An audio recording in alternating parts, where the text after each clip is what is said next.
Hello Vaughn community, so Sean with another video, and for this video I'm showing part 2 of 2 of my August and September pickups. My first video was over 30 minutes long, ran way too long, too many pauses, too many confusion on my notes. I apologize for that, so I'm just trying to make this a lot quicker, streamlined, so I won't be spending as much time on these. This is basically just showcasing my new pickups, and won't go into detail very much on these. First band that I like to show, I got 2 albums of the band Translator, my first 2 albums from this band, and the first one is Heartbeats and Triggers. So that's the first album, Translator, and this one is 1982, their debut album.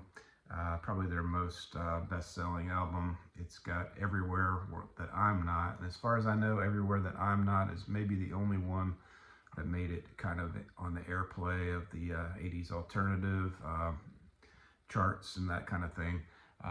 That's the one you probably know if you know at all about this band, and let me know in the comments if you have any Translator in your collection. But this is their debut, Heartbeats and Triggers. They are a new wave alternative band, 80s alternative band. And from the same band, Translator, this is Evening of the Harvest, and this is their 4th album, 1986 release. And I know that I like it quite a bit. As far as the songs that stand out as the best, I haven't determined that yet. But I feel like this is just a classic 80s alternative album. You can't go wrong with it. Very good album. Which one do I like better? I'm not sure, since I just recently picked these up. But very excellent album from Translator. The ones that I'm missing, No Time Like Now, their second album, Translator, self-titled, 1985, and then they came back and reunited in 2012 with Big Green Lawn. Highly recommended, Translator. Okay, so the next one is one of my all-time favorite bands, the B-52s, Athens, Georgia, formed in 1976 in Athens. B-52s, this is their 3rd album, studio album, believe it or not. This is 1983. I have their debut album, which is just self-titled, and then also Wild Planet. This is their 3rd LP, and in my collection I also have Cosmic Thing, released in 1989, Missing Bouncing Off the Satellites, Good Stuff, and Funplex for their studio album output. Also the great EP Mesopotamia. I need to get that one as well. But this one has a great song, Legal Tender, and Song for a Future Generation, just excellent. Butterbean is quite good. Yeah, Big Bird, Moon 83, Queen of Las Vegas. I want to say Moon 83 wasn't part of their original LP. In 1983, it was another song that they had a copyright issue with, so they replaced it with Moon 83, and that's B-52's Whammy. This is on splattered vinyl. I'll show it real quick.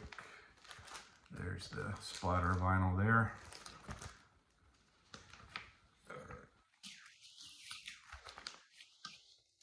Okay, and I mentioned on the first video that this month, or the month of August and September, this is my second Neil Young album. The first one I showed on video 1. This Comes a Time, and this is the 9th studio album by Neil Young, and it's basically a quiet folk and country style album, and which is quite to my liking. It features backing harmonies by Nicolette Larson throughout this great album, and happy to have this one in my collection. This is Neil Young, Comes a Time. Okay, the next one is Maggie Rogers, the 2nd studio album by, this is considered indie pop, and this is my only Maggie Rogers album. She's only got 3 total, actually 4. This is this is the one, the only one I have, and my favorite off this is probably the title track, or not the title track, the first song on the record, Overdrive. But can't go wrong with this one. This is a very good album, and one that I'm happy to have. That's Maggie Rogers. Her first album was Heard It in a Past Life, and the new record, there's a new record in 2024 off, which I didn't write down what it was. Actually, yeah, Heard It in the Past, it might be the new record. My notes are lacking here, but anyway, so that's Maggie Rogers, quite talented lady. All right, and then maybe my favorite album from this stack is Swimming Pool Cues. This is a 1985 album. It's American New Wave, Jangle Pop. Love me some Jangle Pop. I hate that term, but anyway, it's formed in Atlanta, Georgia in 1978. They released 5 albums, and this is the only one I have at the moment. It's self-titled, but it's not their debut album. Their debut album was The Deep End, and also Blue Tomorrow, World War 2.5, and Royal Academy of Reality round out their discography. There's 2 vocalists in this band. There's Jeff Calder, vocals, guitar, saxophone, and Anna Richmond Boston. Anna Richmond Boston left after A&M dropped them in after the Deep End release. She left the Swimming Pool Cues and left for a solo career. And she was married to Rob Gale of the Coolies. Coolies, another great 80s alternative band. But she returned for the Swimming Pool Cues with Royal Academy of Reality, which was released well after the 80s time frame in 2003. And so that's Anna Richmond Boston. I'm sorry. That's the Swimming Pool Cues, self-titled, great album. And like the last video, I left an album. I'll be right back.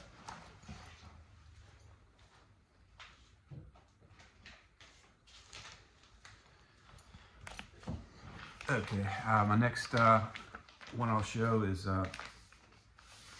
Pearl Jam Gigaton. Extremely happy to pick this album up. This is the 2020 album, their 11th studio album. Has the singles Dance of the Clairvoyants, Super Blood Wolf Moon, and Quick Escape. And there's the gatefold there, and the original inner sleeve,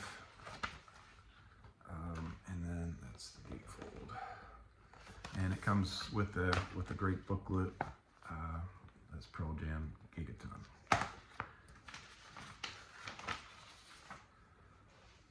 All right, and my only China Crisis album in my collection I picked up during the month of August or September, and that's China Crisis, Working with Fire and Steel. This is Possible Pop Songs Volume 2. Great synth pop album from the band, and it's their second studio album. Their singles off this are Tragedy and Mystery, Working with Fire and Steel, Wishful Thinking, Hannah Hannah, and my favorite song I think off this one is Wishful Thinking. Need to listen to it a few more times, but definitely a great synth pop album, great synth pop band, and that's China Crisis. And in autumn of 2023, the band performed this entire album from start to finish in a live series of concerts across the United Kingdom. So any of the UK channels, if they saw this concert, let me know in the comments, or if you were on vacation to the UK and saw it, it'd be interesting to find out.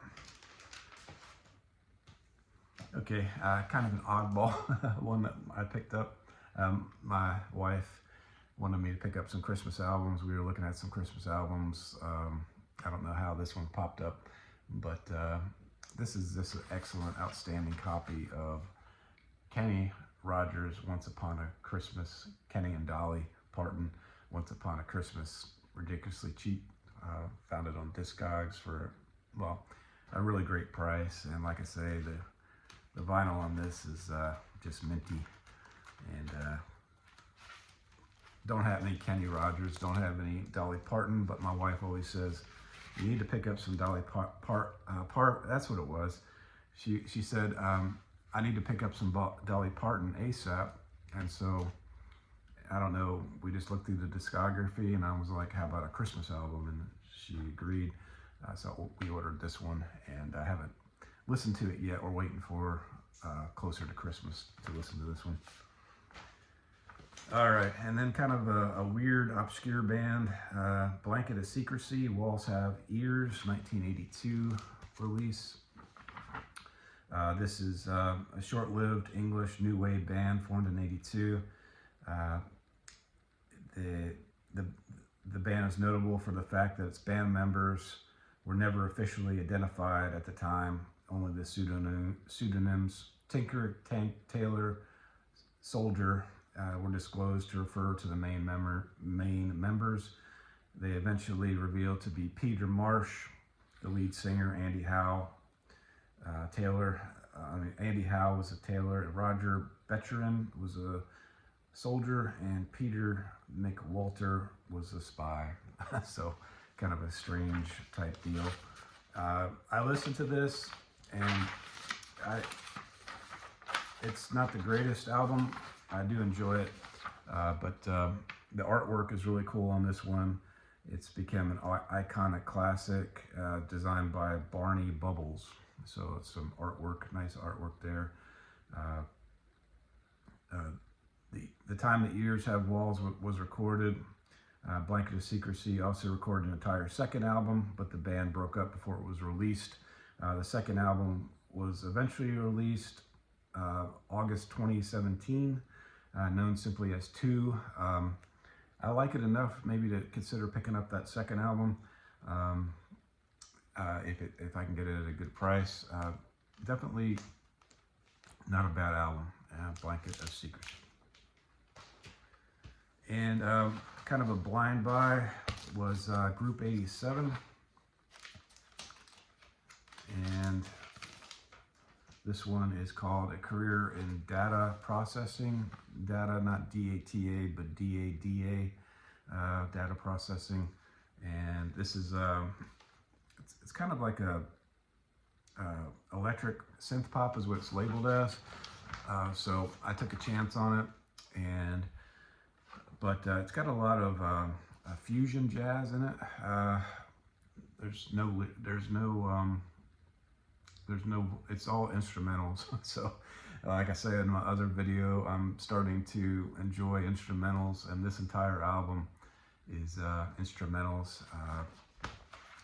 I think what I read was their first album from this band was a lot better than this one, but I quite enjoy this album, and I consider it to be like a jazz album, and my favorite jazz album that I have in my collection to date. And there's the members. It's Peter Van Hook, electric and acoustic drums, percussion. Peter Manow, guitar, synthesizer, violin, mandolin, and percussion. Mark Isham, trumpets, electronics, and keyboards. And it was recorded in mastered by Bernie Grunman at A&M Studios in Hollywood, recorded at Strawberry Recording Studios in Surrey between November '83 and January '84. I think the main guy off this one is Mark Isham. I want to say that he's quite famous in sort of like the jazz fusion circles. I could be wrong on that, but that's what I remember reading. That's what I remember anyway from my research back. This is like a month ago when I first got it, but I do enjoy this album and I recommend it. And my second Thomas Dolby album, it's the Flat Earth, and very happy to get this album. This was released in 1984, the second studio album, and it's new wave synth pop, of course, hyper active, I Scare Myself, and Dissonance. the singles off this one, and I don't like it as much as the first. I'm drawing a blank on it, but the other album by Thomas Dolby that I have in my collection. But I do like it quite a bit, and happy to add to my collection. And that's Thomas Dolby, The Flat Earth. And I did get another jazz record, but it was sent to me by mistake off Whatnot. They incorrectly threw it in my package, and I tried to contact them, and there's no way to contact them. So I'm just gonna keep it. I opened up and I'm just gonna keep it. And it reminds me exactly of the other jazz album I have, which is Bill Evans, and this is Red Garland Trio. And I think it's in the same vein. I'm not a jazz aficionado, and so correct me if I'm wrong in the comments, but I think I said with Bill Evans, it's maybe I'm going to explore another type of jazz because I can't really 100% get into the Bill Evans. I enjoy it, but it's got to be in an extremely right mood for it. It's not every day listening for me, or even every month, maybe once every 3 or 4 months that I'd pull out a jazz record right now. But this is very good, in the same vein as Bill Evans, like I say, and it's a very good album.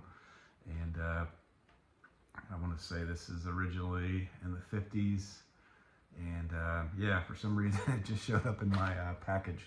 I have no idea why, but happy to get it, have it, and add to my collection. And so, I got a message for Anthony Gambler. I want to reach out to him on this video.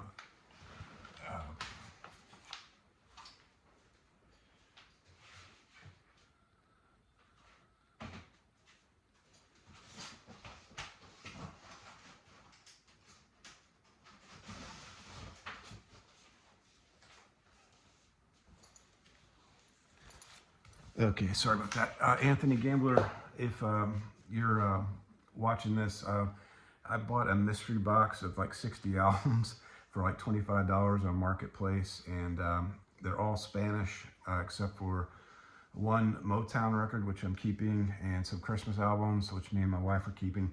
But I got a bunch of Elvis albums that I want to send to you if you watch this video. And I'll just show them real quick. It's Elvis GI Blues, Elvis Harem Scarum, Elvis Christmas Album, Elvis Country, another one,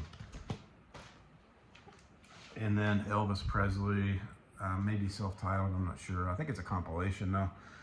But you may already have these, so let me know in the comments if you can, and maybe somehow we can connect and exchange addresses. I'd love to send these to you. They were just in the box, that mystery box, and I know you're a big Elvis fan. So that'll do it for this video. I want to thank everybody. Oh, I want to thank everybody. I should have mentioned this in my first video. I recently went over 100 subscribers. I think I'm at 102 now, so thank you to all my subscribers. Just too many channels to mention, but I have a really great support in the vinyl community from a number of people, and I deeply appreciate it. And the ones that don't comment on my videos that often, that watch them, I thank you for being a subscriber, and we'll see you next time, and thank you for watching.